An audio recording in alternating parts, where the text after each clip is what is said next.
Comment un simple gâteau a déclenché une guerre sur Internet? Bonjour à tous, ici Tazio pour Culture Internet. Aujourd'hui, je vous parle de la bataille qui se joue en ce moment même entre les pâtissiers de TikTok et Walmart.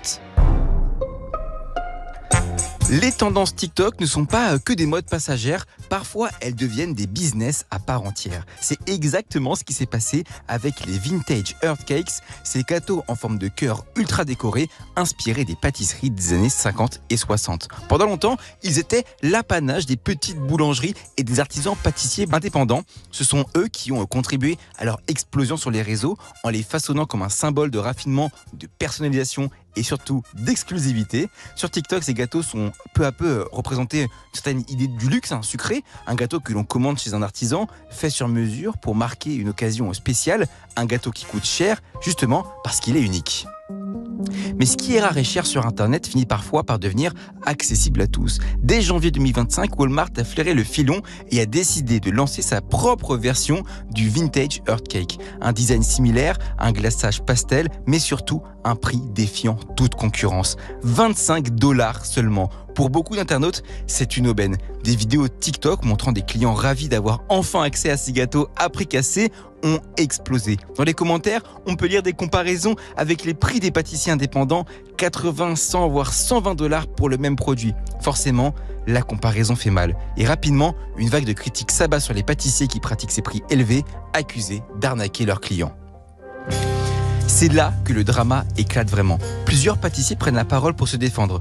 Ils expliquent qu'ils n'ont pas la même capacité de production que Walmart, qu'ils utilisent des ingrédients de meilleure qualité et que leur prix reflète avant tout des heures de travail minutieux et un savoir-faire artisanal. Ils rappellent aussi qu'ils doivent payer leur personnel et leurs charges, ce que Walmart compense par une production industrielle et des marges énormes. Mais une vidéo en particulier va mettre le feu aux poudres, celle de Birdie's Bakery, une pâtissière indépendante qui, en plein débat, lâche une phrase qui ne passe pas du tout: un gâteau d'anniversaire, c'est un luxe.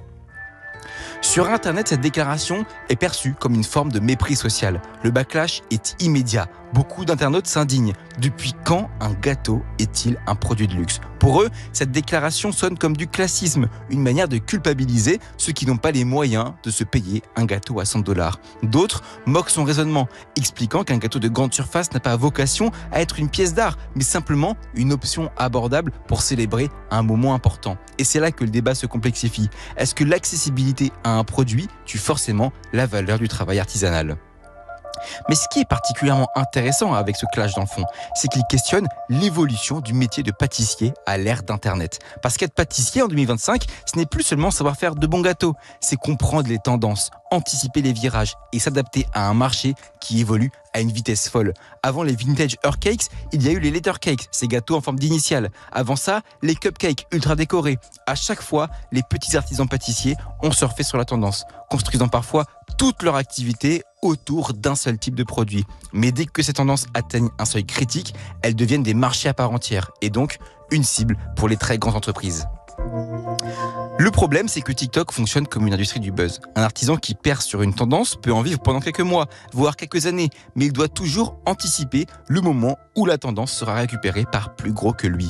Aujourd'hui, c'est Walmart qui s'est emparé du Vintage Earth Cake. Demain, ce sera une autre chaîne qui industrialisera une autre idée virale et ainsi de suite. Pour les pâtissiers indépendants, la question devient donc comment exister dans un écosystème où ce qui est unique finit toujours par être standardisé. Finalement, cette histoire, ce n'est pas seulement celle d'un gâteau en forme de cœur, c'est celle d'un métier qui doit composer avec des tendances éphémères et une concurrence toujours plus grande. Les petites pâtisseries ne disparaîtront pas à cause d'un gâteau Walmart, mais elles doivent sans cesse s'adapter à un marché qui évolue à la vitesse des réseaux. Aujourd'hui, une recette peut devenir virale et se retrouver industrialisée en un instant. Et il n'y a pas de solution miracle. Certains clients privilégieront toujours le prix, d'autres la qualité du produit. Mais une chose est sûre, derrière chaque tendance culinaire, il y a des artisans passionnés qui lui donnent vie. Et ça, les supermarchés ne pourront jamais le copier.